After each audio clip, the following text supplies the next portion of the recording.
नमस्कार, मैं श्यामगिरी। आप देख रहे हैं टीएफडी इंडिया न्यूज 24। टीएफडी इंडिया न्यूज 24 में आप सभी दर्शकों का स्वागत है। ईरान के युद्ध और इजराइल का, इस युद्ध का असर जिस तरह दुनिया पर पड़ रहा है, यह असर इस कदर लोगों पर कहर बनकर के टूट रहा है कि कभी किसी ने सपने में नहीं सोचा था कि यह दिन भी देखने पड़ेंगे उस देश के अंदर जो विश्व का सबसे शक्तिशाली देश हो। यानी कि आप यह समझ सकते हैं कि अमेरिका के अंदर जब इसका प्रभाव पड़ रहा है आम जनता पर, जहां जो देश विश्व का सबसे शक्तिशाली देश है और वहां के लोग संपन्न हैं उस देश में, तो बाकी के देशों में क्या होगा।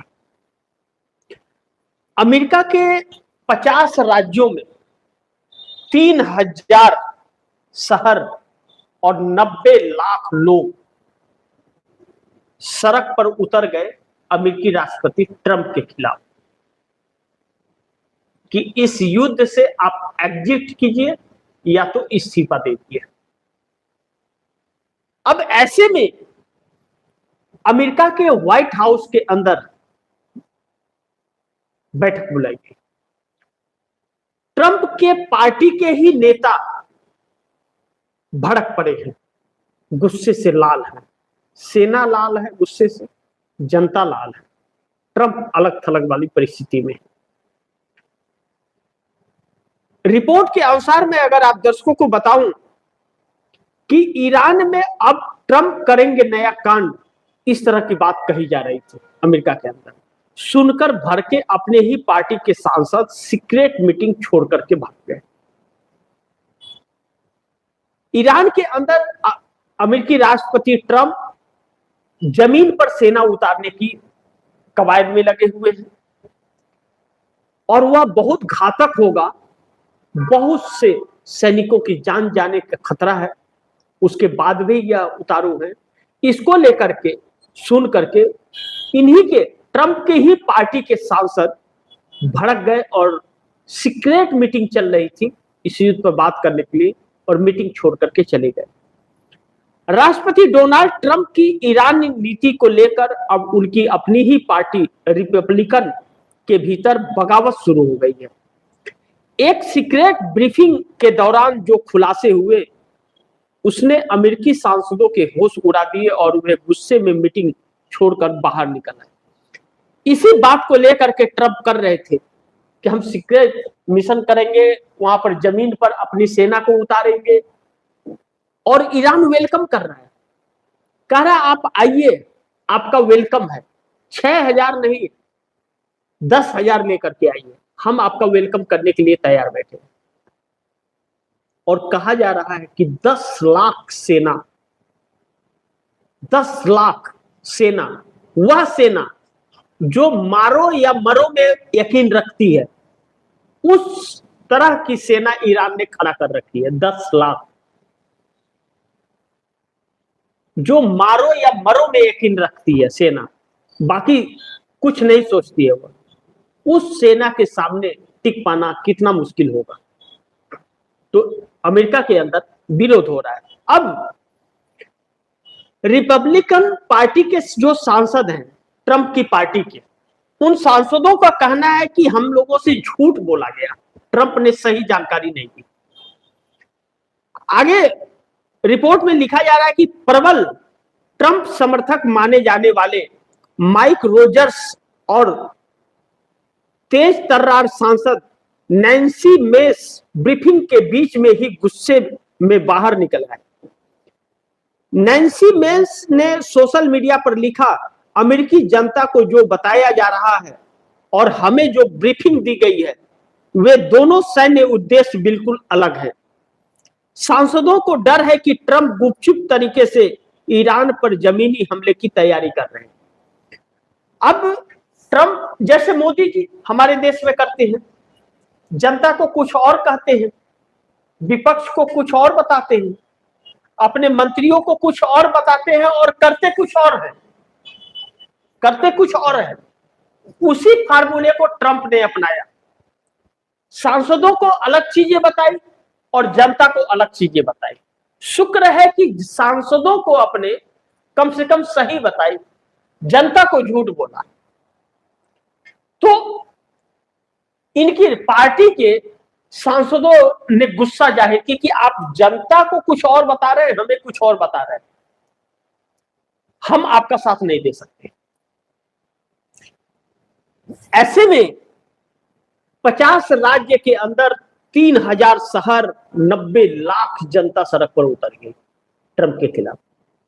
मोदी के खिलाफ क्या होगा यह वक्त बताएगा। लेकिन दूसरी तरफ नीतीश कुमार बेचारे बड़ी परेशान है। नीतीश कुमार को समझ नहीं आ रहा है कि अब क्या करे और क्या ना करे। नीतीश के पास पलटने के अलावा कोई रास्ता नहीं है, या तो अपनी पार्टी वो गंवा बैठेंगे। अब यह साबित हो गया, क्योंकि सब कुछ ठीक ही चल रहा था। नीतीश समझ तो कुछ रहे थे, लेकिन जो अनहोनी अचानक हुई है, जो बातें पलट करके आई है कि नीतीश के दिल्ली पहुंचते ही पार्टी टूट जाएगी और भारतीय जनता पार्टी को 10 विधायकों की जरूरत है, नीतीश के बगैर सरकार बना लेगी, वह नीतीश कुमार की पार्टी टूट जाएगी। यह बात सुनने के बाद नीतीश कुमार के अंदर तो एक 440 वाट का झटका लग गया। अब यह सब कुछ सुनने के बाद नीतीश कुमार एनडीए छोड़ देंगे, महागठबंधन की सरकार बनाएंगे या टूट फूट जाएंगे, यह देखना बड़ी महत्वपूर्ण होगा। लेकिन चंद्रबाबू नायडू अब बहुत काफी मजबूर हो गए मोदी से समर्थन वापस लेने के लिए और मोदी को झटका देने के लिए। अब मोदी झटका देंगे या नायडू झटका देंगे यह तो वक्त बताएगा। लेकिन अब अगर चंद्रबाबू नायडू ने समर्थन वापस नहीं लिया तो चंद्रबाबू नायडू के अस्तित्व खत्म हो जाएंगे। उसके एक कारण है, वह कारण है कि चंद्रबाबू नायडू आंध्र प्रदेश में 2 समुदाय को लेकर के बहुत गंभीर रहते हैं और तीसरा मुख्य बेस है उनका। पहला कि समुद्री किसानों को वह साथ रखते हैं। समुद्री किसान और मजदूर जिसके साथ हैं आंध्र प्रदेश में, वह अपनी सरकार 2/3 बहुमत से आंध्र प्रदेश में बना लेता है। और मुस्लिम वर्ग का साथ मिल जाए तो सरकार 5 साल के लिए गारंटी हो जाती है। और इन तीनों का ही साथ चंद्रबाबू नायडू को मिला। मुस्लिम वर्ग को तो धोखा इन्होंने वक्फ बोर्ड संशोधन बिल पर दे दिया है और अब मजदूरों की मजदूरी जा रही है, क्योंकि रोजगार बंद हो रहे हैं, कंपनियां, होटल, रेस्टोरेंट बंद हो रहे हैं। जिस समुद्री किसान के वजह से 25 से 30 हजार करोड़ रुपए का रेवेन्यू लगातार चंद्रबाबू नायडू को आते थे सरकार को, उस पर एक बड़ी चोट पड़ी है। 22 रुपया प्रति लीटर पर डीजल का रेट बढ़ा दिया है। उन समुद्री किसानों को कमर्शियल में ले लिया है। ऐसे में 112 रुपया लीटर उन्हें डीजल पर खरीदना पड़ेगा। वह जब समुद्र में निकलते हैं तो 4 दिन 5 दिन में वह वापस घाट पर आते हैं मछली पकड़। ऐसे में सारी कमाई उनकी पेट्रोल में चली जाएगी प्रति लीटर पर।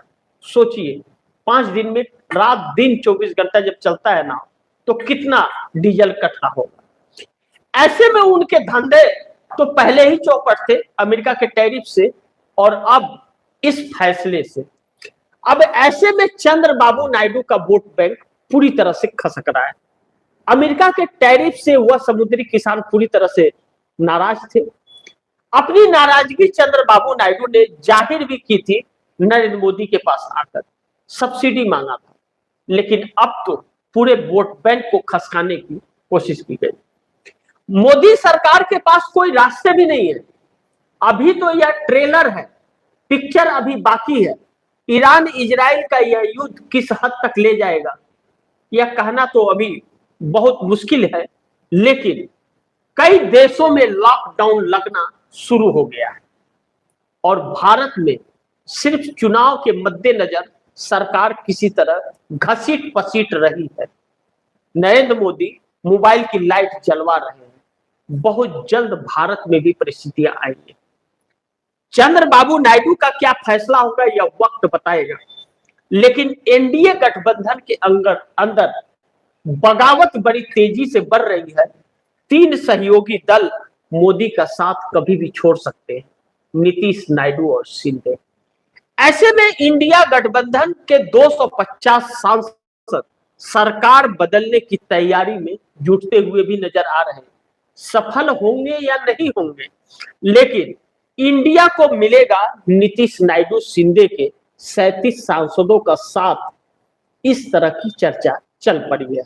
यह बात नरेंद्र मोदी को खाई जा रही है, लेकिन नरेंद्र मोदी इसीलिए अब नीतीश कुमार और एकनाथ शिंदे पर नजरें गड़ा दिए हैं।